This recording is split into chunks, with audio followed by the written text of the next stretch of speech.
Most people believe their enemies are created by conflict. They think animosity begins with an insult, a fight, or a betrayal. That is a lie. Your enemies are not born from your actions, they are born from your mouth. You walk through the world desperate to be seen, desperate to be understood, and in that desperation you commit the first and most fatal error of power dynamics, the open book syndrome. Look closely at the person you call the chatterbox.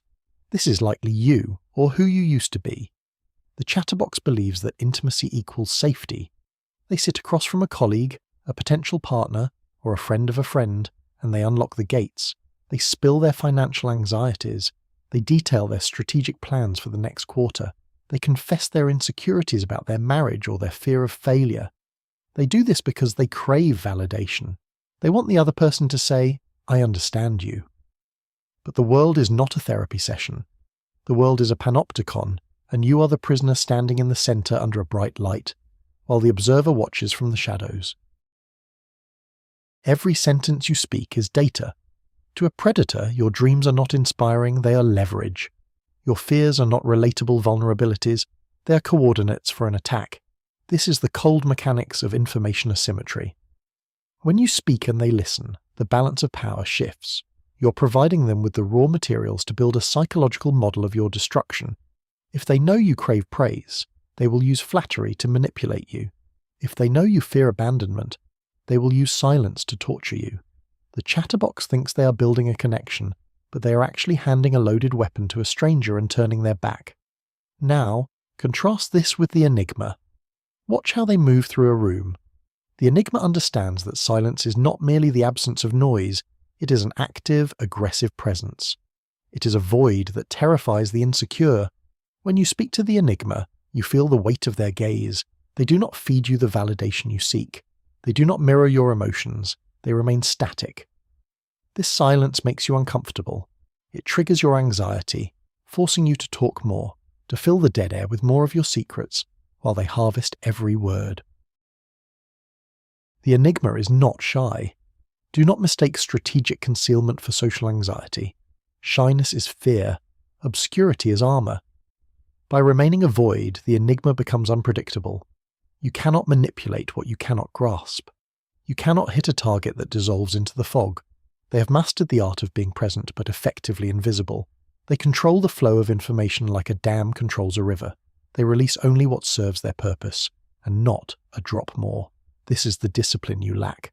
You must learn to suppress the urge to explain yourself. Every time you explain, you validate the other person's authority to judge you. Every time you overshare, you dilute your power.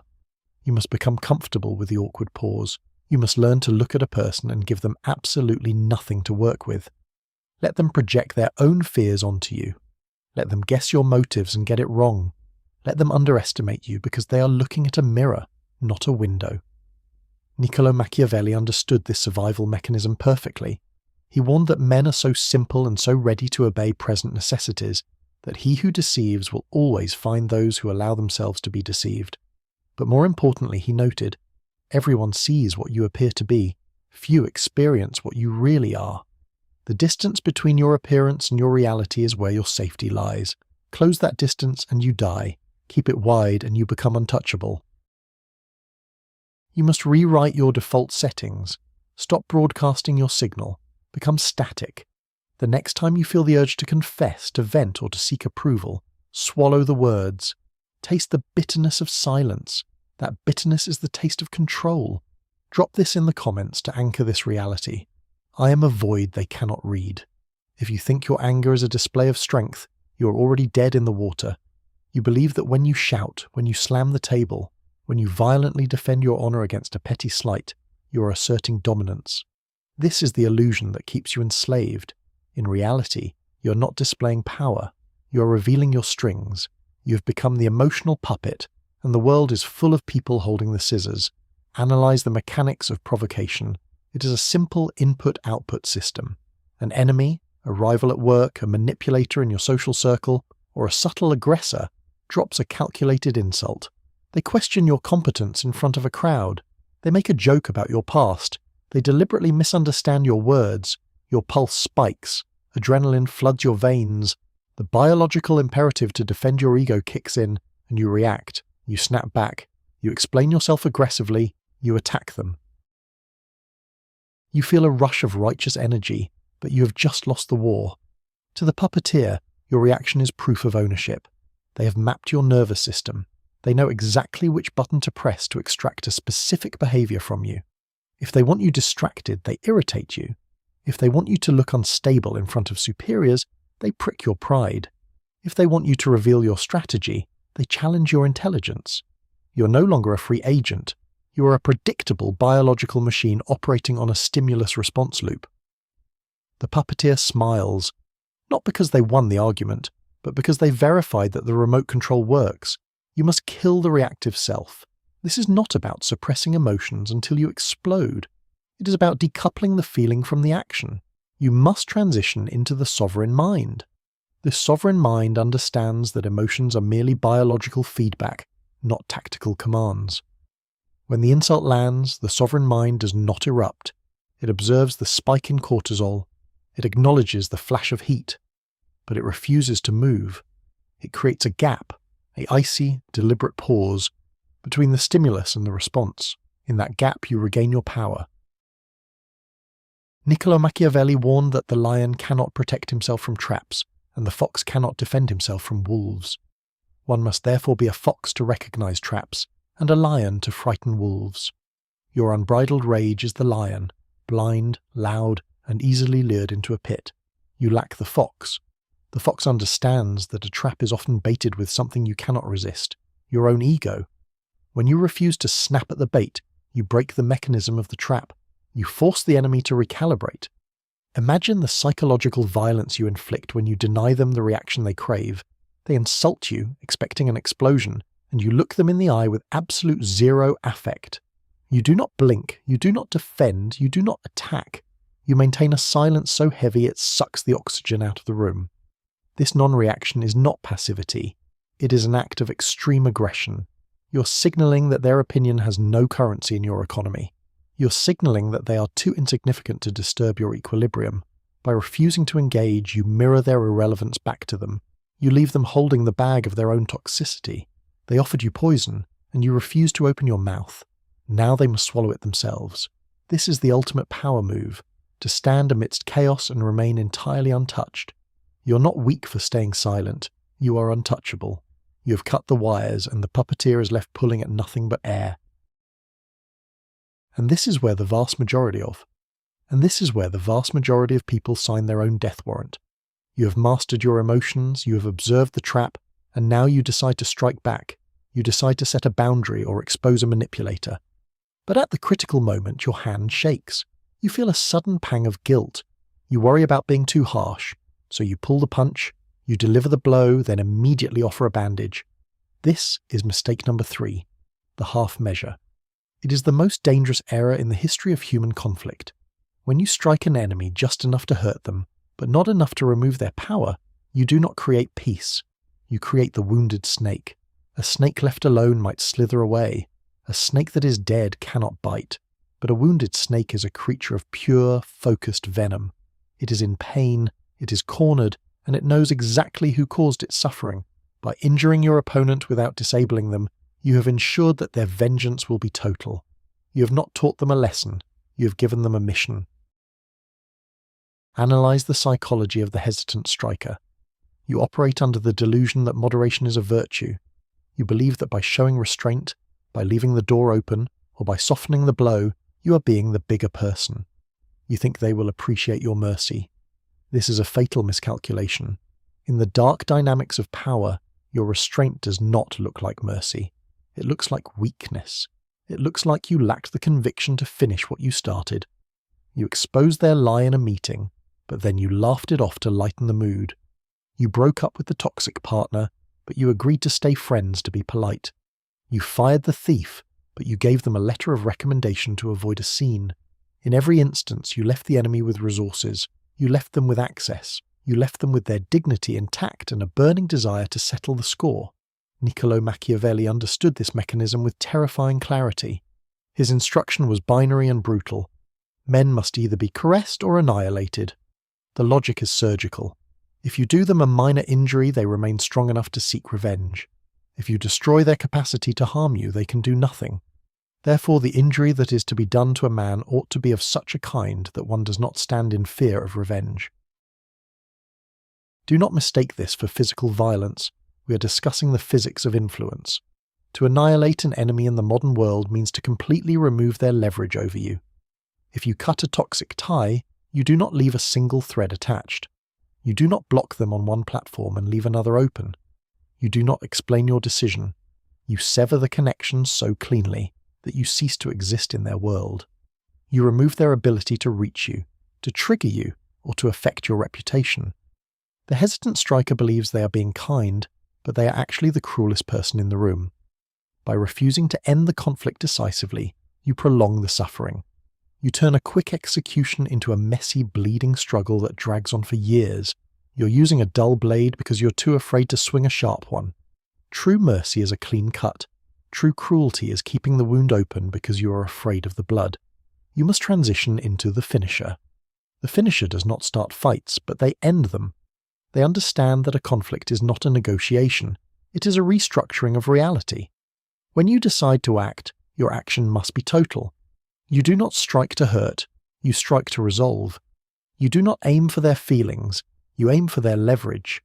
The moment you make your move, the option for retaliation must be removed from the table. Never start a confrontation you are not prepared to finish. Never wound what you cannot kill. If you're not ready to be absolute, do not unsheath the weapon at all. Stay in the shadows until you possess the resolve to close the chapter permanently. Drop this in the comments to anchor this reality. I do not wound, I resolve. But resolving a conflict requires force, and this is where the fear of isolation grips you. You look at the size of the enemy, you look at the complexity of the problem, and you instinctively reach for a hand to hold. You scan your environment for backup. You find a colleague who nods when you complain about the boss. You find a friend who validates your victimhood. You gather these people around you like a shield, believing that numbers equal safety. This is mistake number 4, reliance on mercenaries. In the modern arena, a mercenary is not a soldier with a gun. A mercenary is anyone whose loyalty is rented. These are the friends of convenience, the partners who stand by you only when the sun is shining. The allies who join your cause not because they believe in you, but because they temporarily hate the same person you do. You mistake their presence for loyalty, but you are actually building your castle on a swamp. The moment you rely on someone else to fight your battles, you have introduced a fatal variable into your equation. You're operating on borrowed power. Borrowed power feels intoxicating because it comes without immediate effort. It is easy to feel brave when someone else is holding the line, but this power is an illusion. It can be recalled at any moment. The colleague who promised to back you up in the meeting will go silent the second their own promotion is at risk. The friend who encouraged you to leave your partner will vanish when you need a place to stay. You're acting as the parasite, feeding off the resolve of others because you lack your own. And the cost of this dependency is higher than you can imagine. Niccolò Machiavelli analysed this with cold precision when discussing the history of auxiliary troops, armies borrowed from powerful neighbours to fight one's wars. His assessment was grim and absolute. These arms are useful and good in themselves, but for him who calls them in, they are always damaging, for if they lose, you are defeated, and if they conquer, you remain their prisoner. Read that again. If they conquer, you remain their prisoner. When you use an ally to destroy an enemy, you have not won. You have merely traded one master for another. You now owe a debt to the person who saved you. You have shown them that you are incapable of handling your own affairs. You have exposed your soft underbelly. In the eyes of the competent, you are not a leader, you are a distress signal. The rented ally knows this. They smell the blood in the water. They will eventually cash in the favour, usually at a price that bankrupts your dignity. Or worse, they will become the new enemy, armed with the intimate knowledge of your weaknesses that you freely gave them. You must dismantle the need for validation and backup. You must become the architect of self-reliance. The architect understands that the only leverage that matters is indigenous power. Power that is native to your own character, generated by your own competence, and sustained by your own resources. This is a lonely path. It requires you to accept that in the final analysis, you're the only soldier in your trench. But there is a terrifying freedom in this isolation. When you know that no cavalry is coming, You stop looking at the horizon and you start looking at your own weapons. You stop waiting for permission. You stop waiting for consensus. The architect does not ask, "Who is with me?" The architect asks, "Am I enough?" And the answer is always a command, not a question. Eliminate the committee in your head. Stop crowdsourcing your decisions. Stop looking for a co-signer on your life choices. If you cannot take the hill alone, you do not deserve the view from the top. The era of the group project is over. You are now grading yourself. When you strike with your own hand, the victory belongs to you entirely. There are no favours to repay. There are no loose ends. There is only the silence of a job done by the only person you can trust. Drop this in the comments to anchor this reality. My strength is my own. You have built your fortress. You have reclaimed your power. But now that you are standing alone, you are making mistake number 5. You have become the static target. Most people confuse consistency with stability. You wake up at the same time. You drive the same route to work. You eat the same lunch. You react to the same insults with the same defensive tone. You believe this routine is structure. You believe it keeps you safe. In reality, you are hemorrhaging data. You have become a creature of habit, and to a predator, a creature of habit is already dead. You are behaving like the statue, rigid, immobile, and easy to map. The hunter does not attack immediately. The hunter watches. They study the rhythm of your breathing. They learn that if they push button A, you will inevitably provide reaction B. If they insult your intelligence, you will write a paragraph defending it. If they ignore your text message, you will double text in anxiety. You have handed them the user manual to your psychology. You are not a human being to them anymore.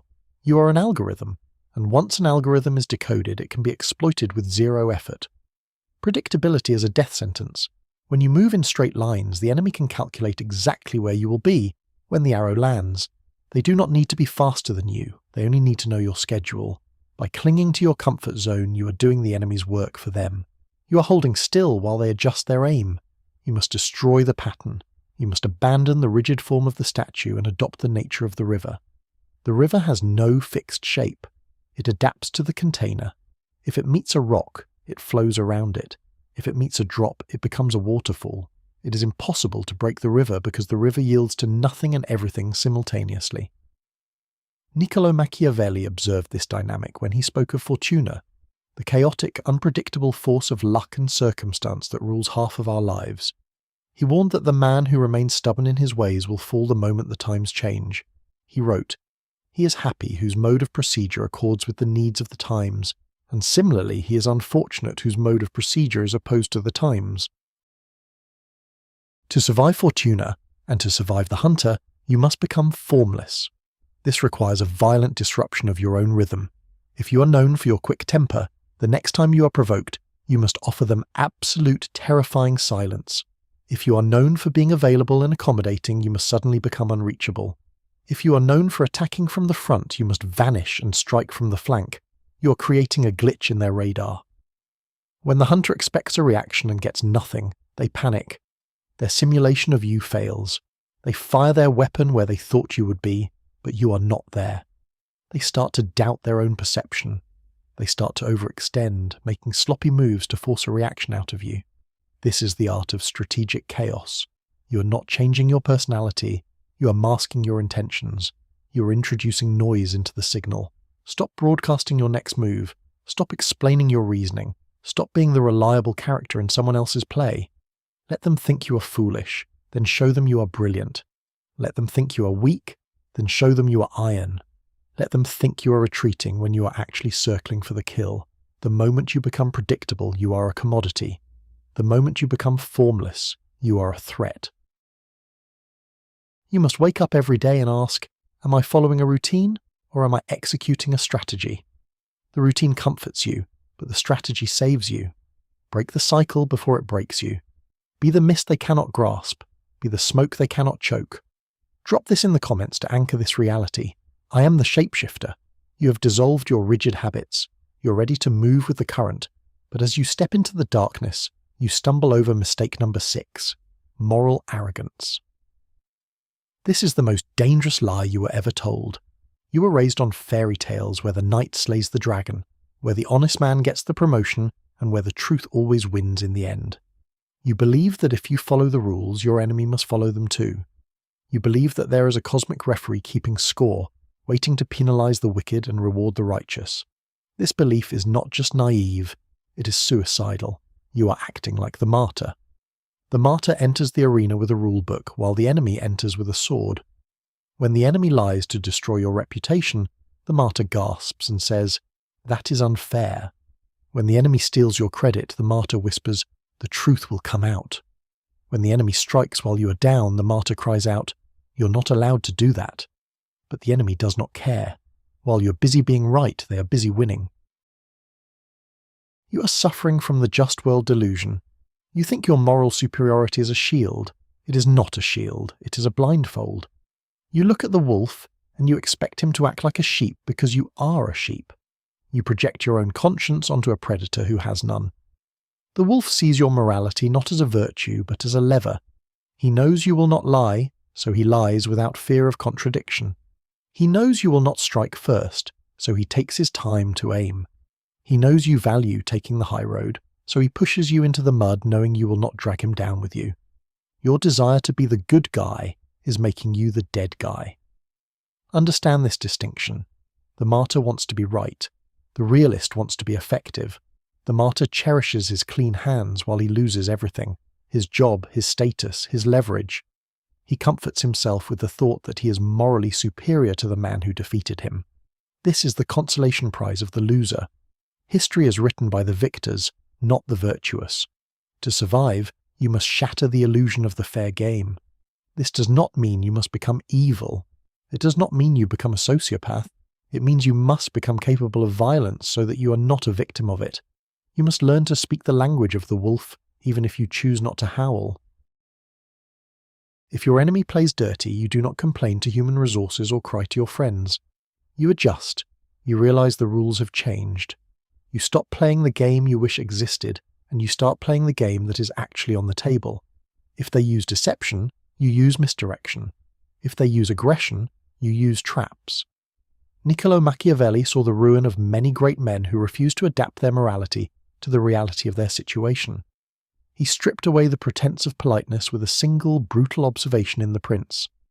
A man who wishes to make a profession of goodness in everything must necessarily come to grief among so many who are not good.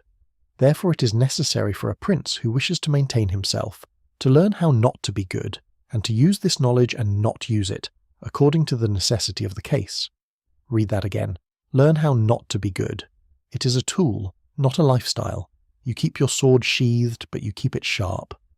The moment you stop expecting the world to be fair, you become dangerous. You stop hesitating. You stop looking for the referee. You realize that justice is not something that is given to you by the universe. It is something you must enforce with your own power. Stop clinging to your halo. It is heavy, it is bright, and it makes you an easy target in the dark. Drop this in the comments to anchor this reality. I play the game that exists. You have shed the illusion of the fair game. You have accepted the reality of the predator. But as you stand taller, feeling the surge of your new awareness, you look down at those around you, and you fall into the trap of the arrogant king. You stumble into mistake number 7, underestimating the fool. This is the error of the intellectual. It is the specific weakness of those who believe they are the smartest person in the room. You look at an opponent who seems slow. Perhaps they speak clumsily. Perhaps they dress poorly, or ask questions that seem basic, almost childlike. You categorize them instantly: harmless, incompetent, beneath me. You relax your shoulders. You stop filtering your words. You check your phone while they are speaking because you believe they have nothing of value to offer. You have just exposed your throat to the blade. You're assuming that appearance equals capability. You're confusing performance with reality. You see a jester, but you fail to see the knife hidden in his sleeve. This is the strategy of the feigned fool, and it is the most effective camouflage in the history of human conflict. The feigned fool knows that your ego is a hungry beast. He knows that if he appears powerful, you will build a wall, but if he appears weak, you will open the gate. He weaponizes his own incompetence. He acts confused, so you will explain your entire plan to him, detail by detail. He acts submissive, so you will feel dominant and lower your guard. He lets you win the small, meaningless arguments so that you feel superior. while he quietly maneuvers into position to take everything that actually matters. While you are busy preening like a peacock, admiring your own brilliance, he is acting as the silent assassin. He's not stupid, he is patient. He's not slow, he is methodically dismantling your position while you hold the door open for him. He hands you the rope, and you, in your arrogance, tie the noose around your own neck. History is filled with graves of powerful men who were defeated by idiots. The corporate world is teeming with executives who were ousted by the quiet assistant they never bothered to greet. The Trojan horse was not just a wooden structure, it is a psychological dynamic. It is the art of looking so unthreatening that your enemy invites you inside their fortress. Niccolò Machiavelli, the architect of modern power dynamics, understood this necessity. He did not advise his prince to always shine. He advised him to survive. In his discourses on Livy, he wrote a chilling instruction. It is sometimes a very wise thing to simulate madness. Think about the surgical precision of that statement. Simulate madness. By appearing less intelligent than you actually are, you gather intelligence without suspicion. You enjoy the comfort of being ignored until it is too late for your enemy to react. You must cauterize your intellectual snobbery immediately, stop looking for peers and start looking for threats. That intern you ignore in the hallway, they are listening to your private calls, that quiet colleague who asks you for help. They are documenting your inefficiencies, that competitor who seems disorganized. They are testing your reflexes, waiting for you to overextend.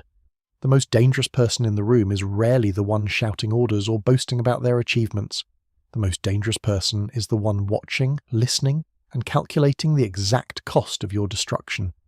From this moment on, you treat the fool with the same extreme caution as the master. You treat the jester like an assassin. You treat the incompetent like a master strategist in disguise. Never let your guard down simply because someone does not look the part. Arrogance blinds you. Respect restores your sight. If you treat everyone as a lethal threat, you will never be surprised by a knife in the back. Drop this in the comments. I respect every threat. You have learned to see the knife in the hand of the fool, but seeing the weapon is useless if you scream before you dodge. You have hardened your defenses, but now you commit the most common error of the insecure ego. You walk into the trap of mistake number 8. The telegraph. This is the disease of the posturer. It is the desperate need to announce your power before you actually use it. You feel disrespected by a colleague, so you tell them, "If you do that again, I will report you to human resources." You feel undervalued in a relationship, so you scream, "I am going to leave you." You feel threatened by a competitor, so you publicly announce your new strategy to intimidate them. You believe you are projecting strength.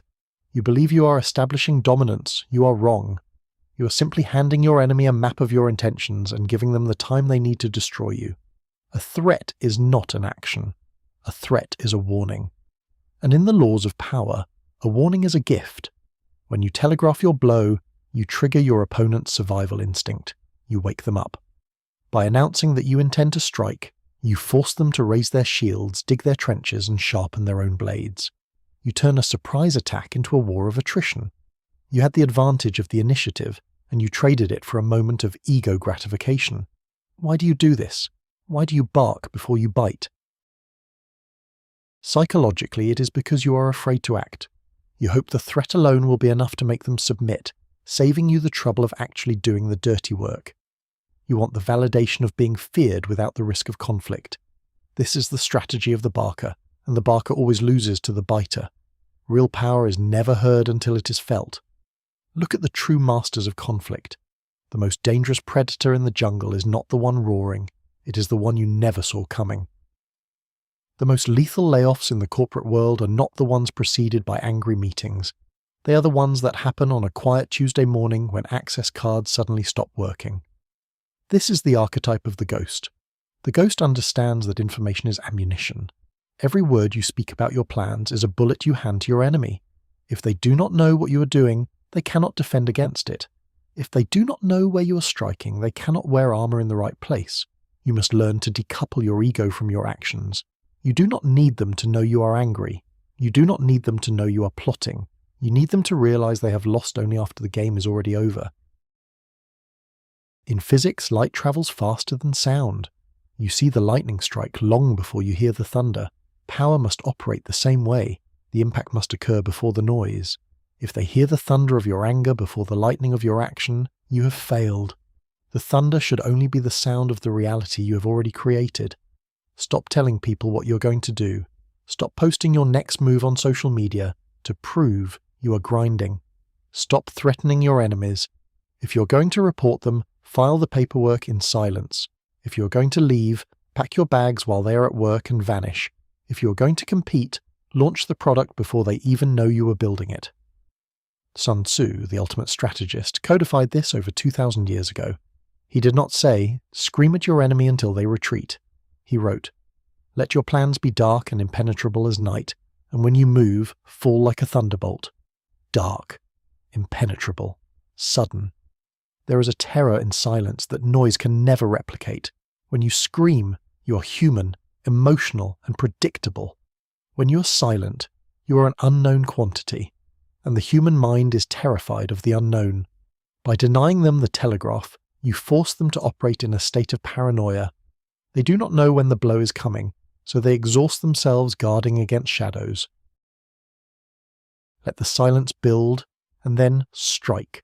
Let the silence build, and then strike from the void. Drop this in the comments. I act in silence. You have silenced your tongue, but you have not yet silenced your ego. You are moving in the shadows, but you are stopping every 5 meters to fight a rat. You have the weapon of a master, but you possess the discipline of a brawler. You're falling into the final, most exhausting trap of them all. Mistake number 9, fighting every battle. This is the curse of the exhausted warrior. You possess a finite amount of psychological capital. Your energy, your focus, and your emotional bandwidth are limited resources. Every time you respond to a petty insult, every time you correct a stranger on the internet, every time you try to prove your worth to someone committed to misunderstanding you, you are writing a check your ambitious future cannot cash. You believe you are defending your honor. In reality, you are suffering from a lack of strategic hierarchy. To a man with no direction, every direction seems valid. To a man with no grand purpose, every conflict looks like a war. The enemy knows this. They use the tactic of the distraction. They understand that they cannot defeat you in a frontal assault, so they send pests to nip at your heels.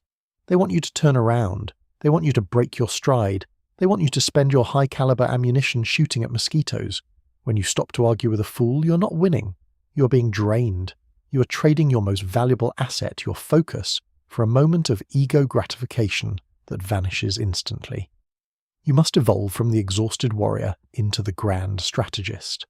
The grand strategist operates on a terrifyingly simple principle: return on investment. Before he engages in any conflict, he asks a cold, binary question. Does winning this battle advance my main objective? If the answer is no, he does not fight. He does not even slow down. He ignores the insult. He steps over the trap. He treats the disrespect as background noise, irrelevant to the mission. This is not cowardice. This is extreme resource economy. Imagine a king marching toward his coronation. If a peasant throws mud at him from a ditch, does the king stop the procession? Does he climb down into the mud to wrestle the peasant? Does he scream and explain why he deserves the crown? No, he keeps walking. He keeps his eyes on the throne. To stop would be to lower himself to the level of the mud. By ignoring 90% of the conflicts invited into your life, you preserve 100% of your power for the battles that actually determine the outcome of the war. This requires a suppression of the ego that feels unnatural. Your instinct screams to retaliate. Your pride demands satisfaction. But you must realize that distraction is a weapon used to level the playing field. If your enemy can drag you into the mud, they have already won, because they are comfortable in the dirt and you are not. Niccolò Machiavelli, the architect of modern power, distilled this ruthlessness into a single concept: the end result. He wrote that the masses judge only by the outcome. History does not record the petty arguments you won on a Tuesday afternoon. It records who is standing when the smoke clears. It records who holds the power. If a battle does not get you closer to the crown, it is a trap. You must develop a peripheral blindness to everything that is not your goal. Let them talk. Let them misunderstand you. Let them think you are weak because you refuse to engage in their petty dramas. Their opinion is a ghost. Your empire is the reality. Ascend to the vantage point of the throne. Look down at the battlefield. See how the exhausted warriors are tearing each other apart over scraps, bleeding out for validation. Now look at your path. It is clear. It is direct.